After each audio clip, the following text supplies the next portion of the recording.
내 아들이 데려온 며느리. 모두가 나보고 전생에 선덕여왕이라고 했지. 무릎 아플까봐 수도꼭지까지 바꿔준 착한 딸. 내가 평생 모은 재산 노후까지 설계해준 똑똑한 며느리. 나는 그 아이가 악마의 가면을 쓴 사기꾼일 거라고는 상상조차 못했어. 그 완벽한 효도 뒤에 숨겨진 20억짜리 계약서의 정체가 드러나기 전까지는 말이야. 제 나이 68. 저는 여전히 제 삶의 가장 빛나는 순간을 살고 있다고 믿었습니다. 아들 서준 하나만 바라보며 살아온 세월이었죠. 홀로 아이를 키우는 일이 쉬울 리 없었습니다. 남들은 아들 하나 키워봐야 소용없다. 핀잔했지만 우리 서준은 달랐습니다. 묵묵하고 속이 깊은 아이였죠. 그런 서준이 데려온 한예진은 제게 찾아온 세상 둘도 없는 보물이었습니다. 처음 예진이를 만난 날을 잊을 수 없습니다. 단아한 한복 차림으로 곱게 저를 올리던 모습은 마치 오래전부터 제 곁에 있었던 친딸 같았습니다. 제가 무릎이 안 좋다는 말을 흘려들었을 때 다음 주말 아침 일찍 예진이가 찾아와 손에 쥐어준 것은 전국 유명 정형외과 예약증이었습니다. 어머니, 제가 아는 병원장님께 특별히 부탁드렸어요. 진료받아보시고 편안하게 생활하셔야죠. 어느 날은 더 놀라운 일이 있었습니다. 저는 외출했다 돌아와 현관에 들어서는 순간 주방에서 들려오는 쏴하는 물소리에 깜짝 놀랐습니다. 주방으로 가보니 예진이가 허리를 숙여 수도꼭지를 바라보고 있더군요. 어머니, 잠깐만요. 예진이는 원래 있던 낡은 수도꼭지를 떼어내고 최신형 센서 제품을 달아놓고 있었습니다. 어머니, 무릎 굽히시는 거 힘들까 봐요. 이건 손만 대면 물이 나오고 물 잠글 걱정 없이 쓰세요. 그날 밤 저는 서준에게 너는 정말 복덩이를 데려왔다며 칭찬을 아끼지 않았습니다. 하지만 예진이가 제 마음을 완전히 사로잡은 건 저희 노후 재정에 대한 이야기 때문이었습니다. 저는 홀로 아들을 키우느라 평생 자린 고비처럼 살았습니다. 돈을 모으는 것 외에는 다른 방법을 몰랐죠. 예진이는 그런 제게 다가와 이렇게 말했습니다. 어머니는 평생 고생하셨으니 이제 딸이 어머니 호강시켜드릴게요. 예진이는 틈날 때마다 저를 앉혀놓고 제 재정 상태를 꼼꼼히 체크했습니다. 어머니, 이 상가 건물은 수익률이 너무 낮아요. 지금 금리가 낮으니 이걸 정리해서 선순위 채권에 투자하면 훨씬 안정적으로 매달 이자를 받으실 수 있어요. 상가 관리에 신경 쓰실 일도 없고요. 예진이는 마치 금융 전문가처럼 똑 부러지는 말솜씨로 어려운 용어들을 쉽게 풀어 설명해 주었습니다. 저는 예진이에게 내 통장과 인감까지 맡기고 싶다는 생각이 들 정도로 깊은 신뢰를 보냈습니다. 사실상 그녀는 이미 제 재정 전반을 관리하고 있었습니다. 동네 사람들은 저를 보며 김민희 씨는 전생에 선덕여왕이었나 보다고 저런 며느리를 얻다니 복도 많다며 부러워했습니다.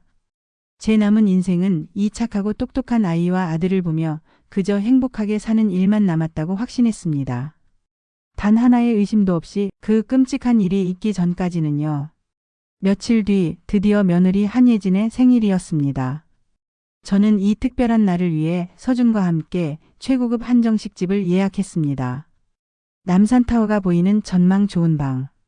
저는 예진이의 손을 잡고 진심을 담아 준비한 진주 목걸이를 걸어주었습니다. 서준은 연신 예진이의 뺨에 입을 맞추며 행복해했습니다. 저는 이보다 더 완벽한 가족의 모습을 상상할 수 없었습니다. 그때 음식을 주문하기 위해 문이 열리며 여직원 한 명이 들어왔습니다. 박은솔. 20살 초반쯤의 앳된 얼굴이었습니다. 서준이 메뉴판을 보며 들뜬 목소리로 주문을 하려는 순간이었습니다. 은솔 씨의 시선이 우리 테이블, 정확히는 한예진에게 닿았습니다. 그리고 그녀의 얼굴은 순식간에 창백하게 굳어졌습니다. 그 표정은 단순히 놀란 정도가 아니었습니다. 충격과 분노, 그리고 지독한 절망이 뒤섞인 듯한 표정이었죠. 손님 혹시 은솔 씨가 떨리는 입술로 조심스럽게 말을 꺼내려는 찰나 예진이가 고개를 살짝 돌리며 애써 어색한 미소를 지었습니다. 그 찰나의 순간 예진이의 눈빛에 스쳐 지나간 미세한 당혹감과 섬뜩한 경계심은 제가 놓치지 않은 첫 번째 균열이었습니다. 저는 그 찰나의 순간을 포착하고 온몸에 신경이 곤두서는 것을 느꼈습니다. 그리고 잠시 후 은솔 씨의 입에서 쏟아져 나온 말은 그날의 평온을 완전히 산산조각 냈습니다. 한예진 아니. 최수아 맞죠? 당신 아직도 사람들을 등쳐먹고 다녀요? 우리 엄마 돈 가지고. 서준은 갑작스러운 상황에 벌떡 일어나 불같이 화를 냈습니다. 당신 지금 무슨 소리 하는 거야? 사람 잘못 봤어. 나가. 아들은 격앙되어 은솔 씨를 밀쳐내려 했습니다. 그녀의 눈에서는 이미 분노의 눈물이 고여 있었습니다. 잘못 보긴 뭘 잘못 봐. 당신 얼굴을 내가 어떻게 잊어. 당신 홀어머니들만 골라서 등쳐먹고 도망가는 최수아잖아. 당신 때문에 우리 엄마 평생 모은 돈 날리고 아직도 매일 약 드셔. 당신이 우리 가족 인생을 망쳤어. 예진이는 은솔 씨의 폭로에 금방이라도 쓰러질 듯 서준의 품에 안겼습니다. 그녀는 숨이 넘어갈 듯 서럽게 울었습니다. 저는 한예진이에요. 억울해요. 정말.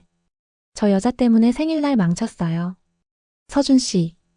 그 모습은 영락없이 억울한 피해자였지만 제 머릿속에는 은솔 씨의 절규와 예진이의 미세했던 당혹감이 악몽처럼 맴돌았습니다. 제 마음속에서는 이미 차가운 의심이 싹트기 시작했습니다. 정말 사람을 잘못 본 걸까? 아니면 예진이가 나에게 보여준 모든 것이 거짓이었을까? 집에 돌아온 후 서준은 이성을 잃을 정도로 격분했습니다. 그는 예진이를 안심시키느라 여념이 없었고 곧장 저에게 화살을 돌렸습니다. 엄마, 저 여자 당장 해고시키라고 했어. 예진 씨가 얼마나 힘들었는지 알아? 엄마까지 왜 그래? 저런 헛소리에 휘둘리면 안 돼. 예진 씨는 절대 그럴 리 없어. 아들은 이미 며느리의 덫에 완벽하게 갇혀 있었습니다. 이 일로 아들은 저를, 며느리를 의심하는 이상한 엄마, 망상에 사로잡힌 노인으로 취급하기 시작했습니다. 그의 눈빛은 원망과 불신으로 가득했습니다. 저를 향한 아들의 믿음이 무너지는 순간 저는 더욱더 고독한 싸움을 시작해야 함을 직감했습니다. 이 균열은 단순한 사건이 아니었습니다. 제 행복의 금박을 입힌 한예진의 완벽한 가면이 벗겨지기 시작한 파멸의 전조였습니다. 그날 밤 저는 잠을 이룰 수 없었습니다. 제 머리는 복잡한 실타래처럼 엉켰고 심장은 불안과 의심으로 쿵쾅거렸습니다. 며느리 예진이의 울음과 은솔 씨의 절규가 교차하며 저를 괴롭혔습니다. 그러나 아들 서준은 이미 깊은 잠에 빠져 있었습니다. 그는 저를 예진이를 의심하는 이상한 엄마로 여겼고 이 문제에 대해 더 이상 대화조차 거부했습니다. 이제 저는 홀로 이 끔찍한 진실을 파헤쳐야 한다는 것을 깨달았습니다. 아들이 잠든 후 저는 조용히 제 방으로 들어가 밤새도록 인터넷을 뒤졌습니다. 최수아 사기, 홀어머니 펀드, 고아 출신 며느리 사기 등의 키워드를 검색하자 마치 판도라의 상자가 열린 것처럼 수많은 피해 사례와 기사가 쏟아져 나왔습니다. 특히 제 시선을 사로잡은 것은 엄마들의 안식처라는 이름의 사모펀드 사기 사건 기사였습니다. 기사에는 수십 명의 홀어머니들이 전 재산을 잃고 고통받고 있다는 내용과 함께 주범으로 지목된 최수아라는 이름이 명시되어 있었습니다. 첨부된 사진 속 여자는 지금보다 훨씬 앳된 모습이었지만 날카로운 눈매와 오똑한 콧날은 틀림없이 제 며느리 한예진과 같은 인상이었습니다. 제가 예진이에게 느꼈던 미세한 당혹감과 섬뜩한 경계심이 바로 이 어둠의 과거에서 온 것이라는 확신이 들었습니다. 다음 날 아침 저는 해고당한 박은솔 씨에게 연락해 은밀히 만남을 요청했습니다. 은솔 씨는 저에게 지난 3년간 겪었던 고통스러운 이야기를 피눈물 섞인 목소리로 들려주었습니다. 저와 제 동생은 엄마만 보고 살았어요. 최소한은 엄마에게 마치 친딸처럼 다가갔어요. 자신이 어릴 적 고아였고 어머니 같은 분이 필요했다고 말했죠. 엄마의 재산과 외로움을 동시에 노린 거였어요. 결국 엄마는 그 여자 말만 믿고 모든 걸 투자했고 그 여자가 도망가면서 저희 가족은 풍비박산 났어요. 엄마는 죄책감에 아직도 약을 드세요.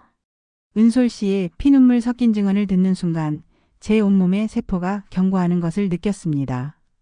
내 아들도 나도 저 악마의 다음 타겟이구나.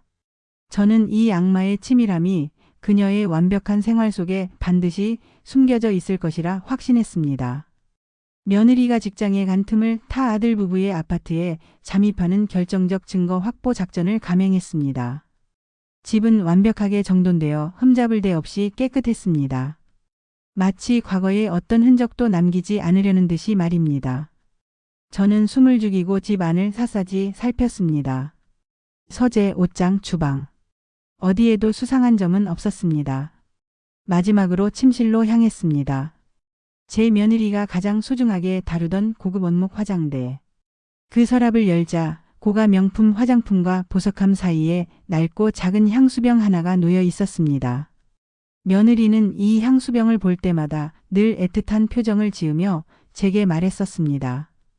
이게 엄마가 유일하게 제게 남겨주신 거예요. 세상에서 가장 소중한 추억이에요. 저는 이 순수한 추억 속에 무언가 숨겨져 있을 것이라는 직감에 사로잡혔습니다. 저는 떨리는 손으로 향수병을 들었고 본능적으로 그것을 뒤집어 보았습니다. 아니나 다를까 향수병 밑바닥에는 테이프로 고정된 얇은 마이크로 SD 카드 하나가 붙어 있었습니다. 가장 의심받지 않는 순수한 추억이라는 방패막 뒤에 악마의 기록을 숨겨둔 것입니다. 그녀의 치밀함에 소름이 돋았습니다. 저는 급히 아파트 단지 내 카페로 이동해 노트북에 SD 카드를 연결했습니다. 안에는 며느리가 작성한 프로젝트 M이라는 디지털 파일이 들어 있었습니다. 파일을 열었습니다. 프로젝트 M 김민희. 타겟명 김민희 68세, 상가 두 채 예금 15억 성향. 맹목적인 아들 사랑, 강한 죄책감. 효도의 극도로 취하. 액션 플랜 1단계 신뢰 구축 및 재산 현황 파악. 2단계 아들 서준 심리적 포섭. 서준을 완벽하게 포섭하여 심호 통제 방패막으로 활용 중. 어머니가 노망났다는 프레임을 씌워 모든 의심을 차단. 3단계 최종 재산 이전 노연금형 선순위 채권 명목으로 상가 건물명의 이전을 유도. 4단계 최종 도주명의 이전 완료 후 가짜 임신을 고백하여 서준을 완전히 마비시킨 뒤 현금 인출과 함께 최종 도피 이름인 정윤아로 국외 도피. 서준에게는 스트레스로 유산했다고 거짓말하여 동정심 유발 후 흔적 삭제. 수첩이 아닌 디지털 파일, 최수아도 아닌 정윤아라는 최종 도피 계획이 적힌 그 파일을 보는 순간 제 피는 얼음처럼 차갑게 식었습니다. 그 모든 친절과 효도가 20억짜리 재산을 가로채기 위한 치밀하고 단계적인 범죄 계약이었던 것입니다. 심지어 가짜 임신이라는 최악의 폐륜적 계획까지 세워놓았다는 사실에 저는 충격을 넘어선 극심한 고통을 느꼈습니다. 저는 그 즉시 모든 파일 내용을 완벽하게 백업했습니다. 그리고 SD카드를 다시 향수병 밑에 붙여 숨겨놓았습니다. 이제 저는 절망에 무너지는 대신 차가운 각성을 선택해야 했습니다. 아들을 악마의 덫에서 구하고 저의 모든 것을 지키기 위한 고독한 전쟁이 시작된 것입니다. 이제는 절망도 슬픔도 아닌 차가운 결심만이 제 안에 남았습니다. 며느리 한예진에게 모든 것을 들켰다는 사실을 아는 순간 그녀는 즉시 도주할 것입니다. 제가 확보한 프로젝트 M 파일은 법정에서 강력한 증거가 되겠지만 경찰 수사는 느리고 그 사이 며느리는 아들 서준을 방패막이로 삼아 모든 재산을 정리하고 국외로 도피할 것입니다. 저는 이 상황을 막기 위해 며느리가 짠 판을 역으로 이용해야 했습니다. 저는 은솔 씨에게 연락하여 그녀가 소속된 피해자 모임의 리더 이태영 씨와 긴급하게 접선했습니다. 이태영 씨는 금융 사기 피해자들을 돕는 비공식 전문가로 상황 판단이 빠르고 냉철한 인물이었습니다. 저는 그에게 프로젝트 M 파일 사본을 보여주고 특히 재산 이전과 가짜 임신 후 국외 도피 계획을 자세히 설명했습니다. 이태영 씨는 파일 내용을 보자마자 경악을 금치 못했습니다. 어머니, 이 여자는 단순한 사기꾼이 아닙니다. 심리학과 금융, 법률 지식을 극도로 악용한 사이코패스입니다. 서준 씨를 완전히 심리적으로 마비시키고 재산을 빼돌린 뒤 정윤아라는 새로운 이름으로 사라지려는 치밀함이 소름 끼칩니다. 그는 저에게 조언했습니다. 어머니, 증거는 확보했지만 경찰 수사 속도로는 도주를 막을 수 없습니다.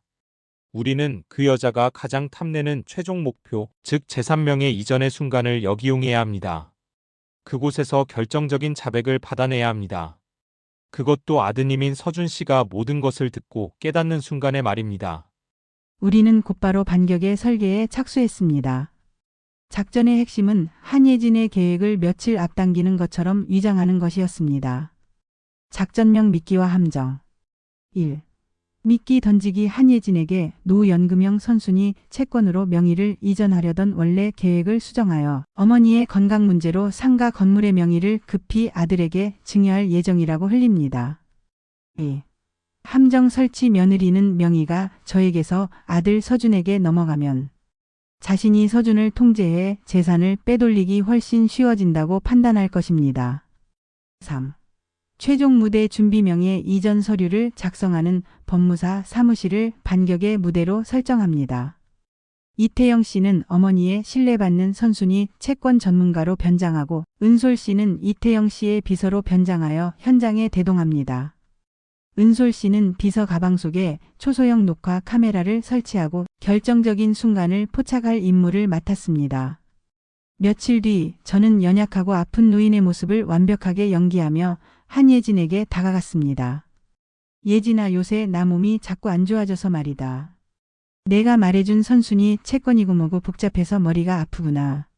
그냥 상가 건물을 서준이한테 미리 증여해 줄까 해. 내가 법무사도 알아보고 증여세 문제도 좀 봐주렴. 며느리의 눈은 순간적으로 탐욕으로 번뜩였지만 곧 언제나처럼 완벽한 며느리의 미소를 지었습니다. 어머니 걱정 마세요. 제가 전부 알아서 처리할게요. 서준 씨, 내가 다 알아봤어.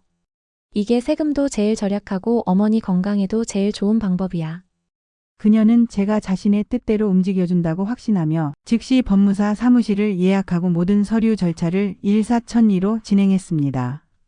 그녀는 자신이 완전히 승리했다고 착각하고 있었습니다. 저는 속으로 냉소했습니다.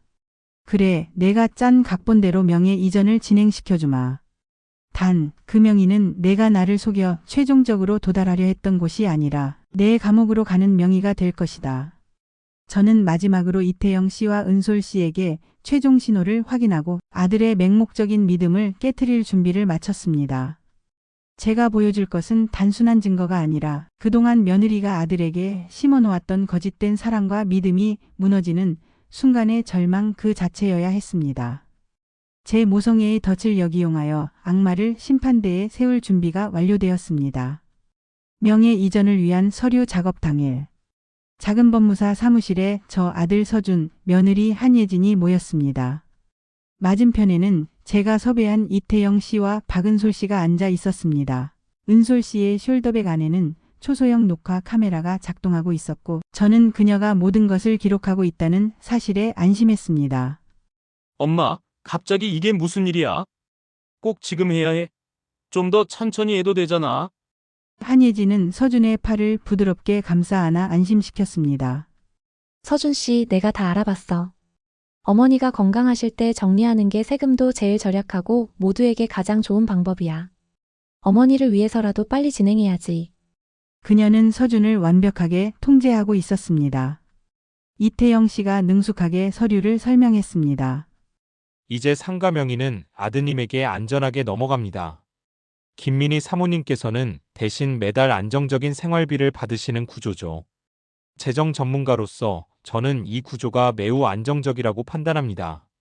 이때 은솔 씨가 서류철을 보며 갑자기 숨 막히는 듯한 목소리로 말했습니다. 잠깐, 이 상가 건물의 주소가 낯익네요. 3년 전 엄마들의 안식처 사기 사건. 피해자가 된 정 여사님 소유의 상가와 주소가 같네요. 단순한 우연이겠죠? 엄마들의 안식처. 한예진이 자신의 프로젝트 M을 위해 가장 숨기고 싶었던 과거의 이름이었습니다. 이태영 씨의 안정적 구조라는 말에 완전히 평정심을 찾았던 한예진의 얼굴에서 모든 핏기가 사라졌습니다. 하지만 그녀는 서준 앞에서 자신의 가면이 벗겨지는 것을 용납할 수 없었습니다. 비서님, 헛소리 마세요. 사기 사건과는 상관없어요. 그리고 그 엄마들의 안식처 그거. 맞아요. 사실은 제가 처음 세팅했던 프로젝트예요. 그때는 최수아라는 이름으로 활동했죠. 서준은 충격으로 벌떡 일어났습니다. 예진 씨, 무슨 소리야? 농담이지? 한예진은 눈물을 글썽였습니다. 서준 씨 놀랐죠? 맞아요. 하지만 그건 제가 20살 때 실수로 벌인 일이에요. 실패하고 도망친 것도 맞지만 저는 그걸 통해 진정한 부를 관리하는 법을 배웠어요. 이제는 정윤아라는 이름으로 완벽하게 시스템을 바꿨어요. 이 경험 덕분에 어머니 재산도 제가 안전하게 관리할 수 있게 된 거예요. 서준 씨를 위해서라면 이제 그런 실수 안 해. 그녀는 자신의 모든 사기 행각을 성공을 위한 학습 과정으로 치부하며 오히려 이를 능력으로 포장하는 오만을 보였습니다. 그녀는 자신의 영리함에 도취되어 모든 것을 자백하고 말았습니다. 저는 이 순간을 기다렸습니다. 저는 제 휴대폰을 꺼내 테이블 위에 조용히 내려놓았습니다. 화면에는 프로젝트 M 김민의 파일의 내용이 선명하게 떠 있었습니다.